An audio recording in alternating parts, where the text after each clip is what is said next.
Bonjour et bienvenue sur Place Women, la chaîne des influenceuses africaines, pas comme les autres. J'espère que vous vous portez bien. Quant à moi, ça va.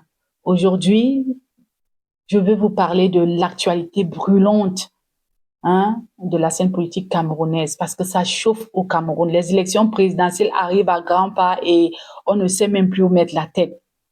Alors, comme vous le savez ou si vous ne le savez pas, je vous informe, là de suite. Les élections approchent, comme je l'ai dit tantôt, à grands pas. Hein. Nous sommes là à la veille d'une échéance électorale cruciale prévue en octobre 2025 et la tension politique monte considérablement.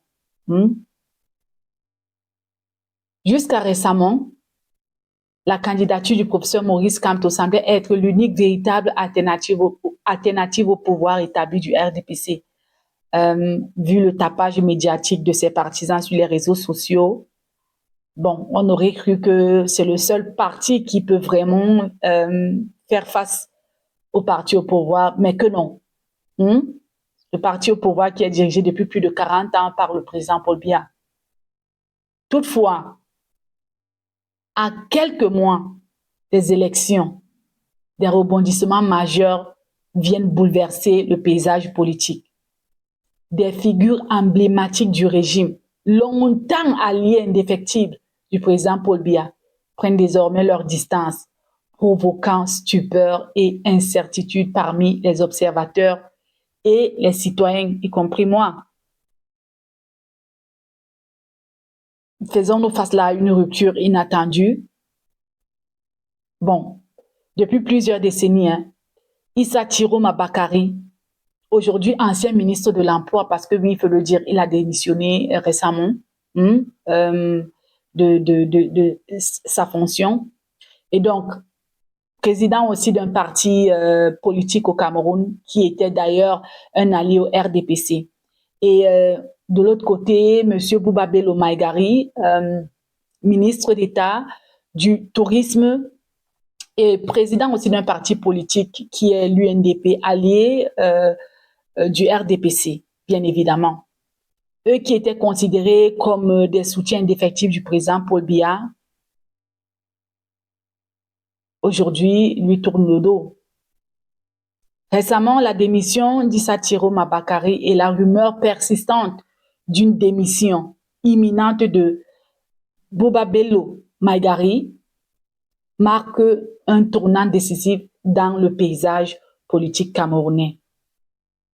Les deux hommes politiques dénoncent aujourd'hui ouvertement la malgouvernance du régime actuel, évoquant une corruption endémique et des injustices sociales qui, selon eux, menacent l'unité nationale. Et maintenant, où était-il avant? Il me semble qu'ils ont cheminé avec le parti au pouvoir depuis plus de 2 décennies aujourd'hui. Pourquoi c'est aujourd'hui qu'ils sortent pour dénoncer cet art? Est-ce que ce n'est qu'aujourd'hui qu'on peut les observer dans notre pays? Mais non. Je pense que là, à partir de ce moment même, il faut se poser la question sur la crédibilité de ces personnes-là, à vouloir diriger un pays comme le Cameroun, qui puisait à vouloir être des remplaçants de celui-là même qui selon certaines personnes, nous a plongé dans tout ce que nous vivons aujourd'hui au Cameroun. Alors, quelles sont les conséquences pour le RDPC? Les conséquences sont immédiate pour le RDPC, c'est-à-dire que la fragilisation du parti au pouvoir et une redistribution inattendue des cartes politiques à seulement quelques mois du scrutin présidentiel. Pour ceux qui ne savent pas, pourquoi est-ce que voilà, ces deux personnalités-là sont vraiment importantes, sont des plaques tournantes pour l'élection présidentielle au Cameroun. C'est tout simplement pour le simple fait que le Grand Nord a une importance stratégique quand il s'agit des élections présidentielles au Cameroun.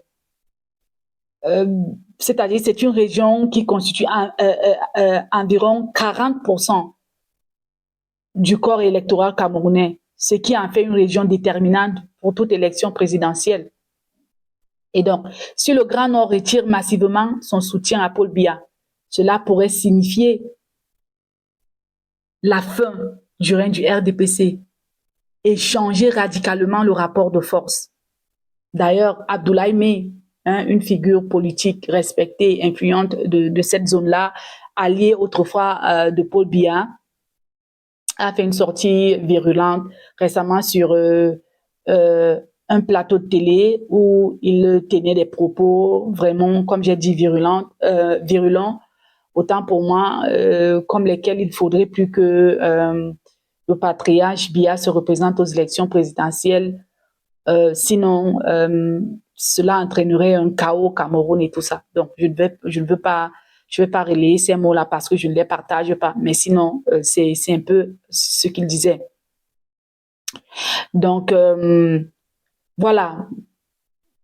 Lui, il appelle clairement à un changement profond, insistant sur la nécessité d'une gouvernance inclusive et renouvelée. On se pose donc la question inclusive et renouvelée. Par qui? Renouvelée par qui? Par eux du Grand Nord ou alors, je sais pas trop, parce que il me semble que Issa Tiroma a 75 ans, Boubabelo Maïgari a 78 ans, Maurice Kamto a 78 ans. S'il faut que ce soit eux ou bien c'est un parmi eux qui remplace Paul Biya, je me pose donc la question, où est donc la différence? Parce que si ici, la question de l'âge est posée sur la table, pourquoi est-ce que on devrait l'exclure quant à ces trois candidats-là? Parce que si le mandat est de 7 ans, et qu'un candidat de 78 ans prend le pouvoir pour 7 ans, en 7 ans, donc si on ajoute 7 ans à 78 ans, il aura quel âge? Et ce qui est sûr, c'est qu'aucun président n'aimerait prendre un seul mandat présidentiel parce qu'en un mandat, tu ne peux pas vraiment implémenter, je veux dire, tous les changements que tu veux apporter ou bien que tu veux mener dans la société. Donc, forcément, c'est deux mandats par là et tout. Et on se pose donc la question, pour 2 mandats, ils auront donc quel âge? Donc, est-ce qu'il ne faudrait pas s'aligner derrière un jeune pour le pousser avec toute l'expérience qu'ils ont et permettre que, voilà, qu'un jeune au moins dirige le Cameroun ou alors, je ne sais pas trop. Mais bon, toujours est-il que ça chauffe au Cameroun, ça chauffe.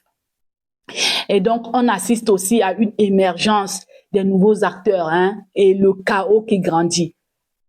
Comme par exemple la Hadja Habiba, je sais que plusieurs d'entre vous ont écouté les audios qui sont là dehors, ou alors Hadja Awa, comme d'autres personnes l'appellent, qui est devenue en si peu de temps une figure incontournable sur la scène politique camerounaise, distillant des révélations explosives sur les réseaux sociaux.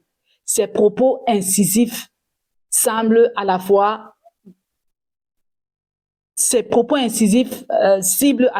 le camp, semblent cibler à la fois le camp de Paul Biya et les anciens alliés du Grand Nord, sémant le trouble et alimentant les tensions. J'aurais appris qu'elle a été interpellée par le CED. On sait ce que c'est que le CED au Cameroun. Donc, cette autorité-là, on l'a interpellée là-bas. Ça reste encore à démontrer. C'est juste une information, vrai ou faux, je sais pas trop. Mais si c'est vrai, cela démontre tout simplement le climat de tension extrême qui règne actuellement au Cameroun, posant la question de la liberté d'expression politique. Quant à Paul Biya, est-ce qu'il tire vers la fin d'une ère? Bon, à 92 ans, Paul Biya fait face à de nombreuses interrogations sur sa capacité physique et mentale à continuer à diriger le pays efficacement. D'ailleurs, Issa Tiroma l'a dit dans une de ses interviews. La question de sa succession déchire profondément le RDPC, où plusieurs factions rivales cherchent à imposer leurs candidats. La montée des tensions et l'incertitude grandissante font craindre une instabilité majeure à l'approche des élections avec des risques réels d'affrontement et de chaos social. Je ne le souhaite pas. Mais alors, qu'est-ce qu'il faut conclure au vu de tout ce qui se passe? Alors, la présidentielle de 2025 au Cameroun plonge le pays tout simplement dans un climat politique sans précédent, marqué par des ruptures d'alliance, des accusations graves et une tension extrême. Plusieurs questions cruciales restent en suspens, qui succédera réellement à Paul Biya? Comment éviter une crise politique majeure? Quel rôle joueront les nouveaux acteurs politiques comme Issa Chiroma Bakari ou Bello Bouba Maïgari et dans la moindre mesure Hadja Abiba ou Hadja Awa? Il est donc essentiel que les Camerounais restent vigilants et mobilisés pour garantir une transition pacifique, transparente et démocratique. Moi, c'est ce que je nous souhaite. Vraiment. Donc, c'est ici que je m'arrête aujourd'hui. Merci d'avoir suivi cette analyse détaillée de la situation politique actuelle au Cameroun. Je l'avais dit dans une vidéo précédente que je vais vous tenir informé de ce qui se passe jusqu'à ce qu'on traverse ces périodes-là. Alors, n'hésitez pas à partager vos avis en commentaire. Et si la vidéo vous a plu et si nos vidéos vous plaisent, bien évidemment, partagez-la autour de vous. Mettez des j'aime, abonnez-vous à notre chaîne pour ne manquer aucune actualité sur les élections présidentielles camerounaises et sur tout autre sujet que nous débattons ici sur cette chaîne. Activez surtout la cloche de notification pour que quand nous mettons une nouvelle publication en ligne, que vous soyez les premiers à en être informés. Merci encore et portez-vous bien.